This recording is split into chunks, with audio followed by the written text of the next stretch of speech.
नमस्कार दोस्तों, आपने अक्सर लोगों को कहते हुए सुना होगा कि मृत्यु के बाद इंसान के साथ कुछ नहीं जाता। जो भी उस व्यक्ति से जुड़ी भौतिक चीजें हैं वह सब यहीं रह जाती हैं। कहा जाता है कि व्यक्ति खाली हाथ आया था और खाली हाथ ही जाएगा, लेकिन ग्रंथों के अनुसार व्यक्ति की मृत्यु के बाद भी उसकी 5 चीजें उसके साथ अगले जन्म तक जाती हैं। तो दोस्तों, जानते हैं कि मरने के बाद क्या क्या साथ ले जाता है व्यक्ति। दोस्तों, जानने से पहले वीडियो को लाइक और चैनल को सब्सक्राइब कर लीजिए। तो दोस्तों, मनुष्य की मृत्यु के बाद जाते हैं उसके कर्म। दोस्तों, गीता में यह लिखा गया है कि मनुष्य जीवन बिना कर्म के संभव नहीं है।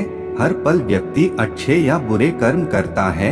मृत्यु समीप आने पर व्यक्ति के कर्मों से ही निश्चित होता है कि उसे परलोक में सुख मिलेगा या दुख। इन्हीं के परिणाम से अगले जन्म में अच्छा या बुरा फल प्राप्त होता है। कर्म 7 जन्मों तक व्यक्ति का पीछा नहीं छोड़ते हैं। इसका एक उदाहरण महाभारत में भी मौजूद है। बाणों की सैया पर लेटे हुए भीष्म ने जब भगवान कृष्ण से पूछा कि मुझे ऐसी मृत्यु क्यों मिली है, तो भगवान कृष्ण ने उन्हें 7 जन्म पहले की घटना याद दिलाई। 7 जन्म पहले भीष्म ने एक अधमरे सांप को उठाकर नागफली के कांटों पर फेंक दिया था। कर्म मनुष्य का कभी भी पीछा नहीं छोड़ते और मृत्यु के साथ भी जाता है। ज्ञान व्यक्ति को भीड़ में सबसे अलग करता है। ज्ञान के बल पर आप लोगों में अपनी एक अलग पहचान और अलग छाप छोड़ सकते हैं।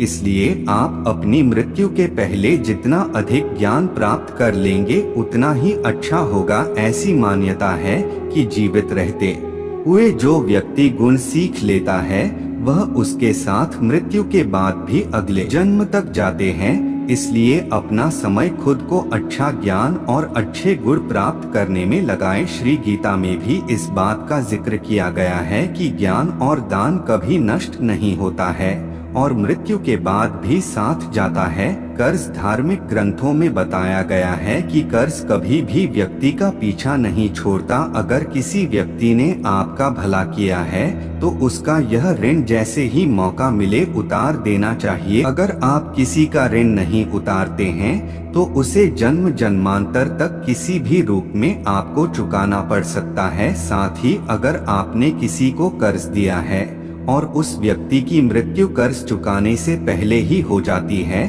तो आपको भी बार बार जन्म लेना पड़ सकता है।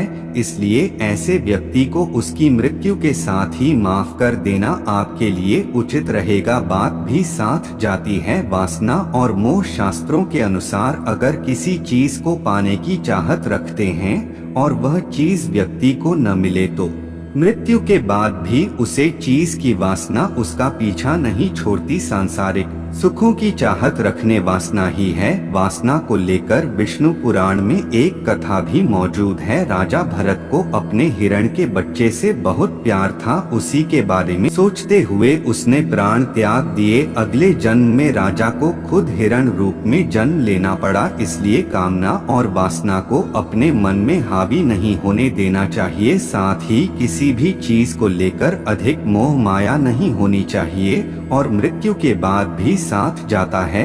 उन्हें आपने अक्सर घर के बड़ों से सुना होगा कि दान और परोपकार कभी खाली नहीं जाता है। इसका जिक्र शास्त्रों में भी किया गया है। जीवन में अगर कोई अपरिचित व्यक्ति आपकी मदद करता है, इसका अर्थ है कि वह पिछले जन्म में आपके द्वारा किए गए दान और परोपकार को चुका रहा है।